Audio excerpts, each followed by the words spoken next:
Je poursuis pour une dernière vidéo. Je vais parler de deux alliances, plusieurs anachronismes, et je vais conclure en ce qui concerne toujours l'autopsie de l'héritage de l'évangéliste Luc, critique historique. Alors, je vais aller voir mon texte que j'ai rédigé. Voilà, je l'ai ici. Donc, le simple fait que l'on ait placé les évangiles dans le Nouveau Testament en trompe plusieurs sur diverses notions. Par exemple, ça peut être au sujet de la dîme, la pratique du sabbat ou l'observance de la loi mosaïque. En fait, si le canon de l'Ancien Testament avait inclus les 4 évangiles au lieu de les inclure dans le Nouveau, plusieurs erreurs d'interprétation auraient été évitées. Et je ne suis pas en train de dire que c'est une erreur d'avoir placé les 4 évangiles dans le canon du Nouveau Testament. C'est pas ce que je dis. Tout ce que je dis, c'est par rapport à la chronologie. Ça peut tromper beaucoup de gens. Et c'est le cas d'ailleurs. Les gens se posent des questions à savoir, bien, est-ce qu'on doit encore obéir à la loi? Est-ce qu'on doit... Et quand je parle de la loi, évidemment, je parle de la loi mosaïque, hein, on s'entend. Donc, est-ce qu'on doit suivre les commandements de la loi mosaïque? Donc, des choses comme ça. Voyez-vous, donc, alors qu'on n'est pas concerné par cela, c'était adressé au peuple hébreu à une certaine époque. Mais de toute façon, je veux dire, une question de chronologie également. On va voir de toute façon un petit peu plus loin. Donc, sans trop entrer en profondeur dans ce sujet, les récits relatés dans les évangiles se passent principalement pendant que la loi mosaïque était encore effective. Jésus a observé les commandements de la loi et pratiqué les différents rituels juifs. Beaucoup de chrétiens à travers les époques ont tenté de reproduire une forme judaïsante du christianisme, croyant naturellement que la nouvelle alliance débutait au moment de la naissance de Jésus et voulant imiter ce dernier. Or, comme l'auteur de l'Épître aux Hébreux le mentionne clairement, la venue du Messie était dans une période que l'auteur a nommée la fin des temps, et on retrouve cette mention dans Hébreux chapitre 1, verset 2.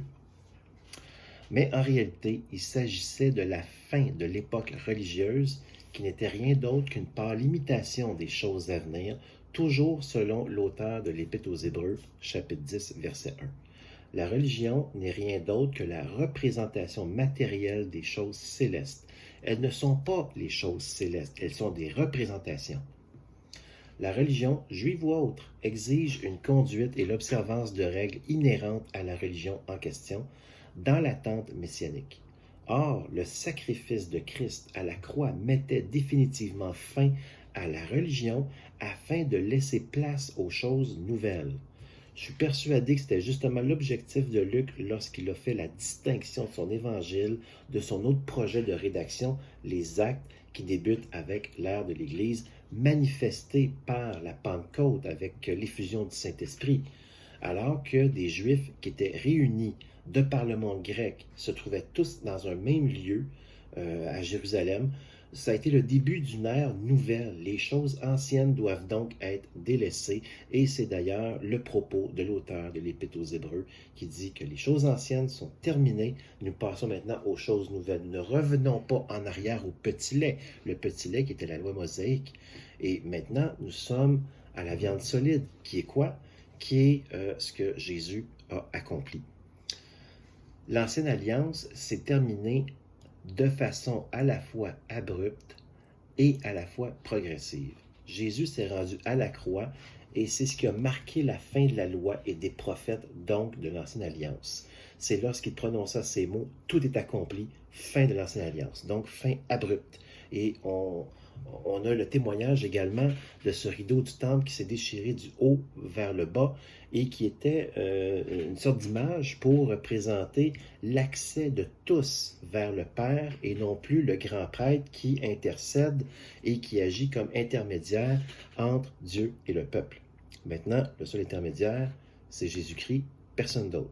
D'ailleurs, Jésus disait, je suis le chemin, la vérité et la vie. Nul ne vient au Père que par moi, par personne d'autre. Donc, nous avons un accès libre au Père, comme Jésus l'a mentionné. Donc, je poursuis. Cependant, pour authentifier que Jésus était bel et bien celui qui mettait fin à cette alliance, il devait inévitablement ressusciter. Et cette notion de résurrection, elle était connue dans le judaïsme. Le Messie devait réaliser cette prophétie, si on peut dire. La résurrection a été la preuve pour les disciples que Jésus était le Messie véritable et que maintenant les choses anciennes laissent place à quelque chose de complètement nouveau. Même les autorités religieuses n'ont pas contesté la résurrection de Jésus.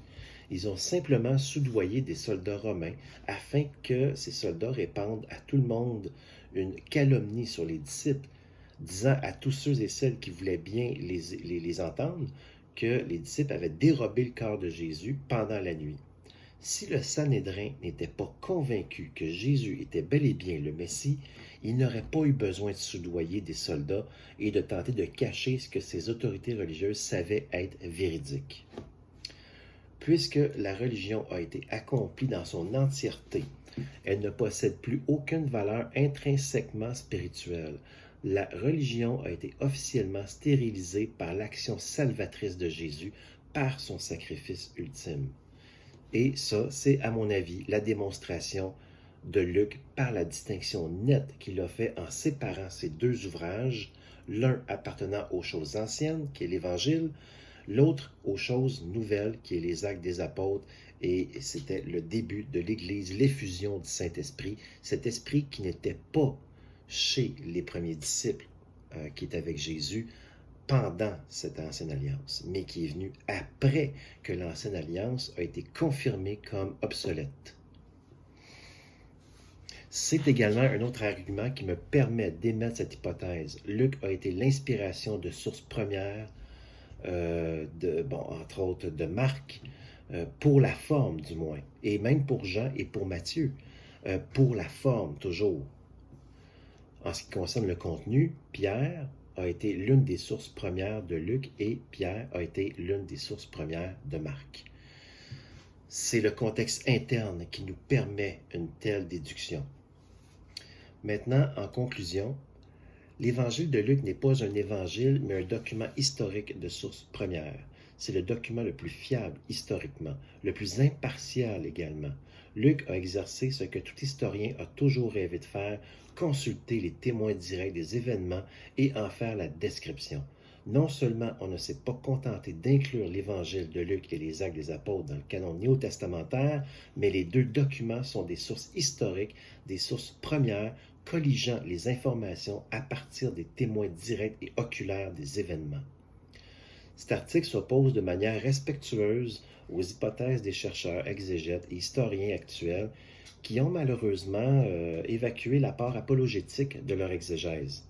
Pour ma part, j'ai effectué un travail de recherche, je crois, somme toute honnête, refusant les a priori d'une herméneutique biaisée par des énoncés partisans d'une quelconque dénomination ou école de pensée théologique. J'ai fait ce travail comme si j'étais dans la tête d'une personne se déclarant athée. Et j'espère de tout cœur que ce travail de recherche va aider à mieux comprendre la personne de Luc, son intention et son impact historique. J'espère que vous avez apprécié et je reviens pour une autre série. C'était un gros travail d'amener tout ça, mais j'ai réussi, je suis content. Alors, j'espère que c'est la même chose de votre côté. Alors, je vous remercie. À bientôt.